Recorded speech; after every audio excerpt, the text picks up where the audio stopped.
예, 전해드린 대로 윤석열 대통령이 취임 후 처음으로 영호남을 횡단하면서 민생 행보에 나섰죠. 두 분과 함께 정치권 소식을 자세하게 짚어보도록 하겠습니다.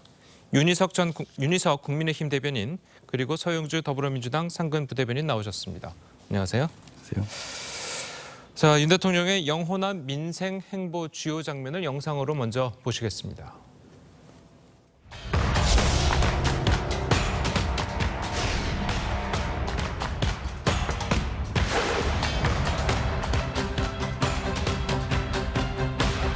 특히 여러분께서 바라시는 한산 대척교 건설 역시 잘 챙기겠습니다.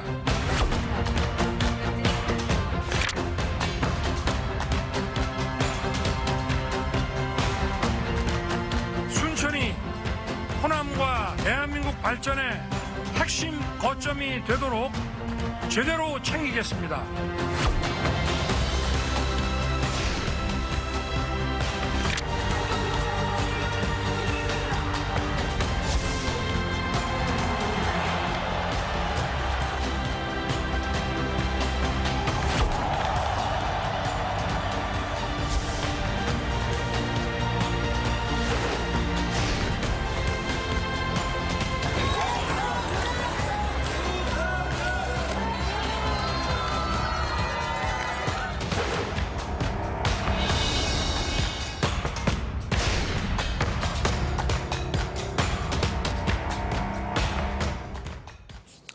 자, 이 보신 것처럼 이제 윤 대통령이 1박 2일 동안 영호남을 오가면서 광폭 행보를 보였죠. 자, 이런 것들이 과연 지금 현재 대통령과 여당 지지율을 좀 회복하는 데 도움이 될까요? 어떻습니까? 그 대통령의 모든 정치 행위는 다 지지율 제고를 위한 활동이라고 볼 수 있겠습니다. 예. 최근 여론조사에서 지지율이 약간 낮게 나온다는 조사도 있긴 하지만은 어쨌든 대통령 입장에서는 그동안 한일 정상회담 등으로 해서 이 지역을 찾을 기회가 없었는데 예. 이번에 또 주말을 맞아서 지역민들을 뵈므로써 또 대통령으로서 국정을 수행할 수 있는 어떤 에너지도 얻게 되고 또 생생한 민심을 듣는 그런 기회가 되지 않겠습니까? 예. 그런 차원에서 보면 지지율과 상관없이 대통령의 통상적인 그런 정책보다 저는 이렇게 생각합니다. 예. 자, 그리고 뭐 대구를 가서 뭐 프로야구 시구도 하고 했지만 또 취임 후 처음으로 전남도 이제 방문을 했어요. 전라남도도. 자, 그런 것들을 보면 어느 정도 좀 지지율 확보에 좀 도움이 되지 않을까라고 이제 보는 시각들도 있거든요. 반드시 그렇죠. 이게 그냥 뭐 일정 자체가 짜여지는 건 아니니까요. 말씀한 대로 정치인들도 그렇고요. 특히나 대통령의 일정이라는 것은 모든 게 고려됩니다. 그리고 오늘 아마 총선이 D-300 정도 될 거예요. 300일 남은 상황에서 아마 영호남을 아우르면서 서남시장 부분은 그 서문시장이죠.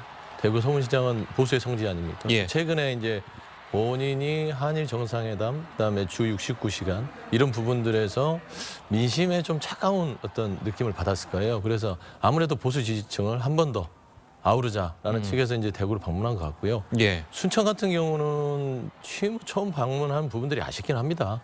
좀 호남 부분에 있어서는 좀 더 신경을 쓰셨어야 되는데 이제라도 찾아와서 영호남 아우르는 모습 좋지요.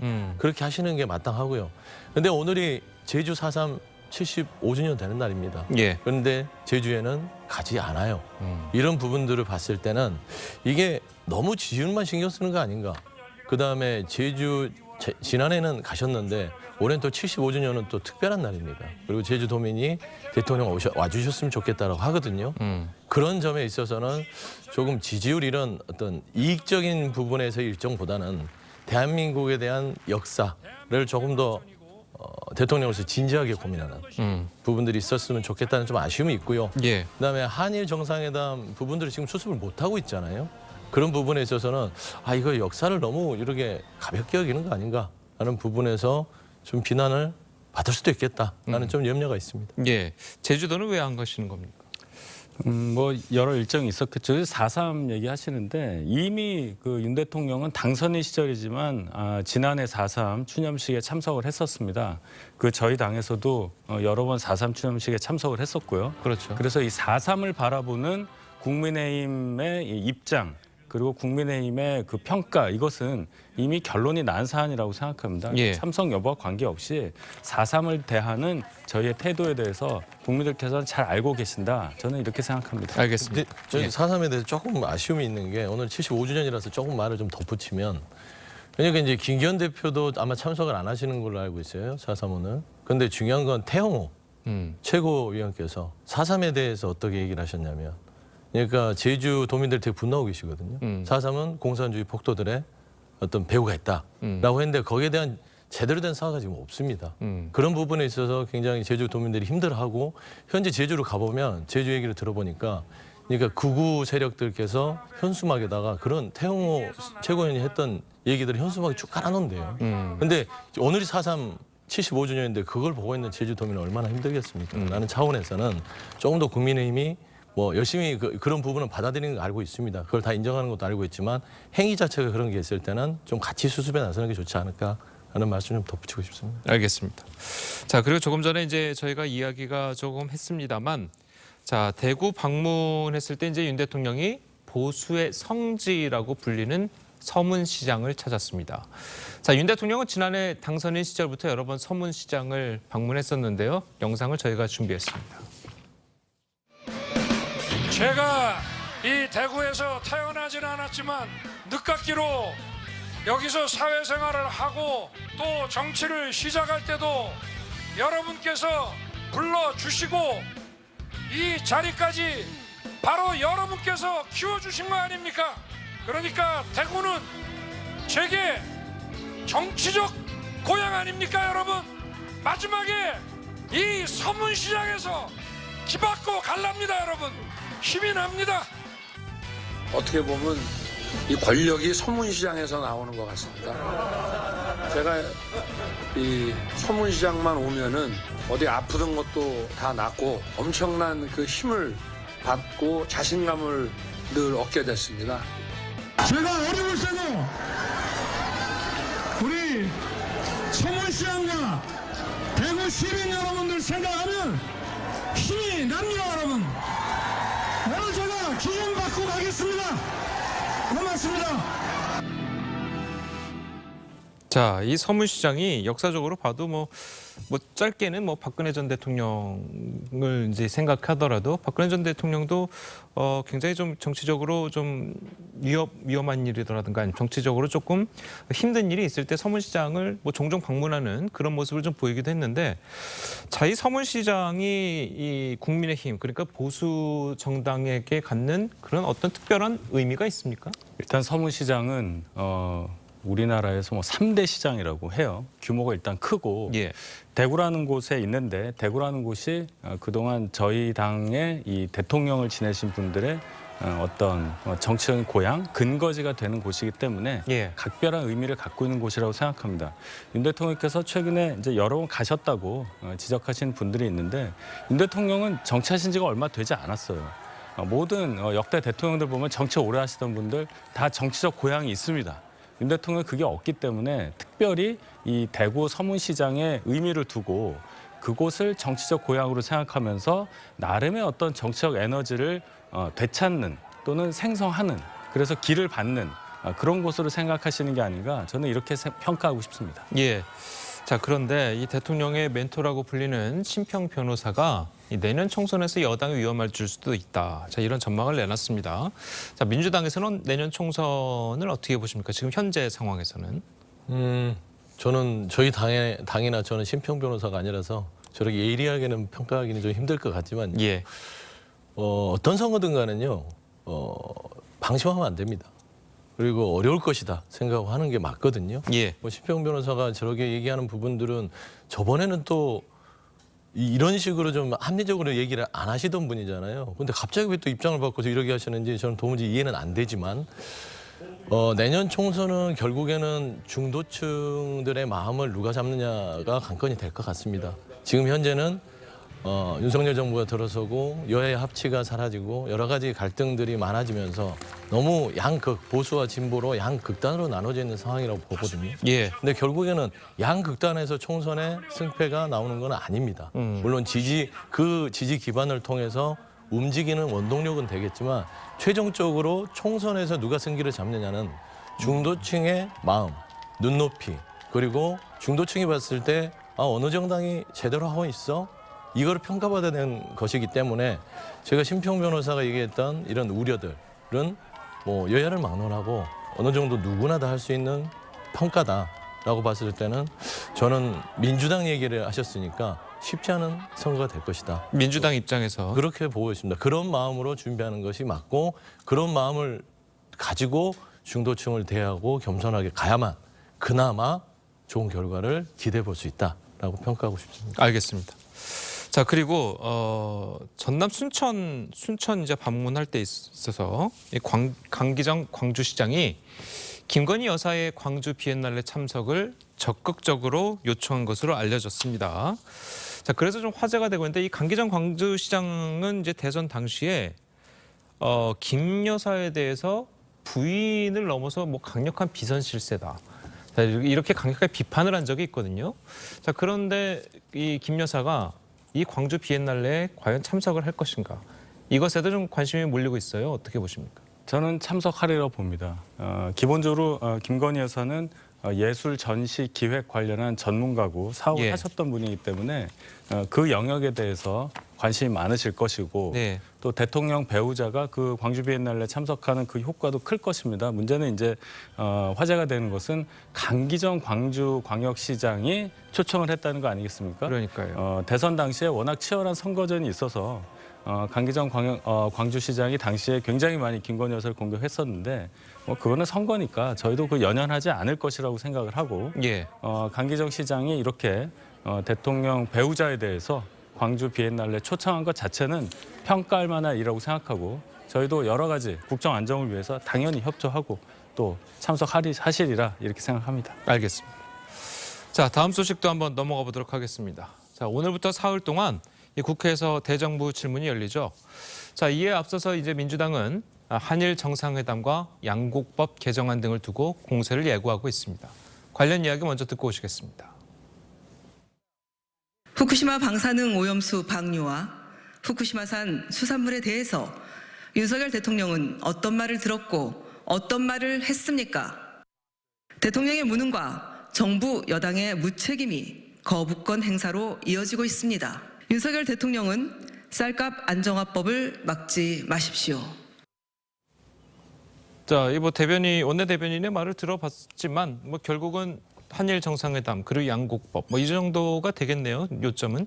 그렇죠. 지금 야당이니까요. 야당은 정부가 제대로 하지 못하는 부분에서 강하게 비판하는 역할을 하는 게 야당입니다. 예. 그런 측면에서 지금 최근에 윤석열 정부가 제대로 못한다고 평가받는 것이 퍼주기식 한일 정상회담, 그다음에 두 번째 주 69시간 근로시간 늘리는 부분이거든요.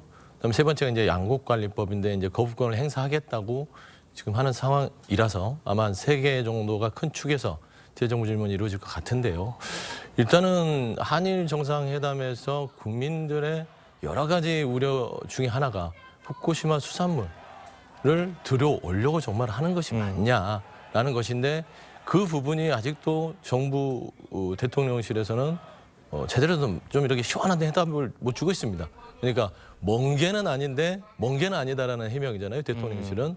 먼 게 수입은 아닌데 수산물은 맞냐 했더니 그것도 아니다. 라고 하는데 일본 언론에서는 계속 그게 맞다라는 부분이라서 이거는 뭐 이제 지금 정부가 좀 강하게 딱 끊고 수산물 수입 없다라고 하는데 그 부분이 어떻게 지켜지는지를 좀 지켜볼 생각으로 이제 대정부 질문이 될 것 같고요. 예. 그다음 주 69시간은요. 뭐 MZ 세대뿐만 아니라요. 이 근로 시간에 대한 전체 부분에 있어서의 축을 흔들기 때문에 주 69시간에 대해서 정말로 할 것인지 뭐 60시간도 많습니다. 그러니까 69시간, 60시간 이런 근로시간 개편이 어떤 방식으로 이루어진 건지 정말로 그 노동자들이 생각하는 정부인지에 대한 비판들, 지적들이 있을 것 같고 세 번째 양곡관리법은 쌀값 안정화법입니다. 계속해서 뭐 농민들에게 초과 수매에 대해서 쌀을 구입하는 것만 얘기를 하는데 포퓰리즘이라고 얘기를 하는데 그게 아니라요. 쌀 수급을 조정을 해서 나름대로 농민들의 생활 안정을 주고 그다음에 식량 안보 부분까지 다 챙기자는 그런 양곡관리법에 대해서 충분히 설명을 하고 뭐 한덕수 총리나 나머지 관계부처 장관들과 질의를 통해서 국민들에게 양곡관리법은 포퓰리즘이 아니라 쌀 안정화법이다라는 것을 좀 알려드리는 자리가 되지 않을까 생각합니다. 예. 자, 그리고 이제 또 김성환 전 안보실장의 교체 문제도 뭐 대정부 질의에서 좀 논의가 될 것 같은데, 자, 국민의힘에서는 뭐 어떻게 대처 방안이 있으십니까? 뭐 있는 사실 그대로 말씀드리면 되는 겁니다. 예. 안보실장 관련해서 교체 사유가 있었기 때문에 교체한 거고, 뭐 시점이 한미 정상회담을 한 달 앞두고 있었기 때문에 지적을 받을 수 있는 부분이 있겠지만은 뭐 언제든지 대통령이 인사권자니까요. 인사 조치할 수 있는 거라고 보고, 지금 말씀하신 것 중에 후쿠시마 수산물 관련해서 대통령실에서 계속 말씀을 하시지 않습니까? 세 가지 원칙을 얘기를 했잖아요. 후쿠시마 오염수 방류와 관련해서 객관적이고 과학적인 검증, 국제 기준에 맞는 검증, 그리고 한국인 전문가가 참여한 검증, 세 가지 조건이 있어야만 거기에 부합해야 우리가 생각해 볼 수 있다, 이런 얘기를 했습니다. 이렇게 정확하게 얘기를 했고, 69시간 얘기, 이것이 69시간 노동을 하게끔 강제하는 것처럼 잘못 알려진 부분 말씀드렸고, 또 여기에 상응해서 일을 많이 했으면 휴가도 장기간 쓸 수 있게 하는 시스템을 마련하기 위해서 지금 노력 중이다, 이 말씀을 드렸고, 예. 마지막으로 양곡관리법, 이게 어떻게 농민을 위한 건가요? 남는 쌀을 무조건 정부에서 수매하게 되면요, 쌀을 무한정 재배해도 방법이 없는 겁니다. 그렇게 될 경우에 쌀값, 시장 가격은 계속 떨어지게 됩니다. 농민들을 더 가난하게 할 수 있는 이 법안을 왜 문재인 정부 5년 동안을 그냥 두고 이제 와서 강행 처리하려고 하려는지 민주당의 의도에 대해서도 심각하게 다시 한번 생각해 봐야 한다고 생각합니다. 자, 양곡법 얘기가 나와서 말씀인데, 자, 문재인 정부 5년 동안은 이 양곡법 처리를 왜 미뤄왔습니까? 양곡관리법 자체를 수급 조정을 통해서 해왔죠. 그러니까 양곡관리법이 최근에 이제 문제가 됐던 건 기재부가 양곡관리법의 주축이 되는, 그러니까 논농사의 타작물 재배 지원 그 부분을 없애버렸습니다. 그걸 폐지해버렸죠. 그러다 보니까 논농사를 지려고 했던 사람이 다른 타작물, 특화작물로 갈아타야 되는데 기재부가 쌀 자체를 기재부 스스로 조정하기 위해서 그걸 없애버려요. 그러면서 이거를 법적으로 명시해야겠다라는 게, 그래서 양곡관리법은요, 지금 정부가 국민들을 호도하는 부분이 있습니다. 그냥 쌀 남는 거 다 사주는 게 아니에요. 다 사주는 게 아니라 조건이 두 개가 있습니다. 초과로 많이 증가가 됐을 때 일정 부분을 매입하는 것이고, 두 번째 쌀값이 폭락했을 때 나름대로 매입을 해서 쌀값 조정을 하는 겁니다. 결국에는 정부 자체가 그 부분을 농림부에서 하는 것이고, 그다음에 세 번째가 중요한 게 기재부가 폐지했던 타작물로 전환하는 지원금을 제도화시키고 법제화시킨다라는 부분이 있습니다. 그래서 제가 말씀한 대로 지금 무조건 사주는 게 아니라 쌀을 짓는 부분에 있어서 타 작물로 넘어가서 그 부분에 있어서 수급 조절을 하자는 거예요, 양곡관리법은. 예. 그런 얘기인데 자꾸 뭐 무슨 지난 정부에서 뭐 됐다? 그건 아닌 것 같고요. 지난 정부에서는 이미 타작물을 통해서 벼농사 부분들을 수급 조절했고요. 데이터를 보시면 쌀값 안정화가 오랫동안 돼 있었습니다. 지금 현 정부 들어서 45년 만에 20% 이상이 대폭락합니다. 그런 부분에 있어서 양곡관리가 필요하다라는 게 농민들의 의견이었기 때문에 지금 시행하는 것이다라고 설명드립니다. 제가 조금 설명을 드릴 텐데요. 이 경제 주체가 자유로운 경제 의사에 따라서 경제 활동에 대한 의사 결정을 해야 되는데, 예. 쌀은 지금 남아 돌아서 문제고 타작물로 지금 전환을 유도해야 되는 상황에서 정부가 남는 쌀에 대해서 강제적으로 구매를 하게 될 경우에 그런 경제 상황은 어떻게 되겠습니까? 왜곡된 경제 활동의 결과가 나오는 것, 이것을 법으로 강제한다는 것은 경제 원리를 조금이라도 아는 사람이라면 문제가 있다고 생각할 것입니다. 네, 예. 맞는 말씀이신데, 그러니까 맞는 말씀이에요. 시장 경제나 경제 논리에 있어서 모든 것들은 거기에 맡겨놓는 게 맞죠. 하지만 농업 부분은 그 부분에만 의존할 수는 없습니다. 그렇기 때문에 정부가 개입하는 것이고요. 두 번째는 식량 안보 부분이 있습니다. 이건 전 세계적으로 어느 나라든 간에 식량 안보 부분이 있기 때문에 농업에 대한 지원을 정부가 개입을 한다. 측면으로 조금 답변드리고 싶습니다. 만약에 그 양곡관리법을 윤 대통령이 이르면 내일 이제 거부권을 행사할 수가 있는데, 윤 대통령이 거부권을 행사하면 뭐 민주당의 대응 방침이 있습니까? 국회가 할 수 있는 일이 뭐가 있겠습니까? 입법 발의밖에 없지 않겠습니까? 재발의를 통해서 다시 한번 요구를 하는 것이죠. 근데 대통령께서는 뭐 거부권 행사할 수 있습니다. 근데 거부권은 제한적으로 써야 된다.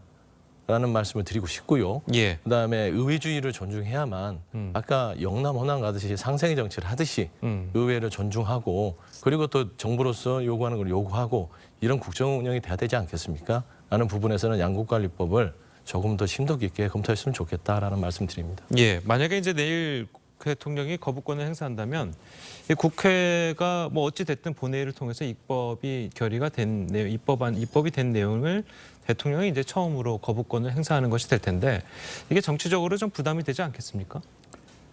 거부권 행사를 할 수 있는 상황까지 안 가면 제일 좋겠죠. 근데 이런 상황까지 두고 우리 헌법은 대통령의 법률안 거부권을 가지고 있습니다. 예. 대통령제를 운영하는 나라에서는 이게 다 있고요.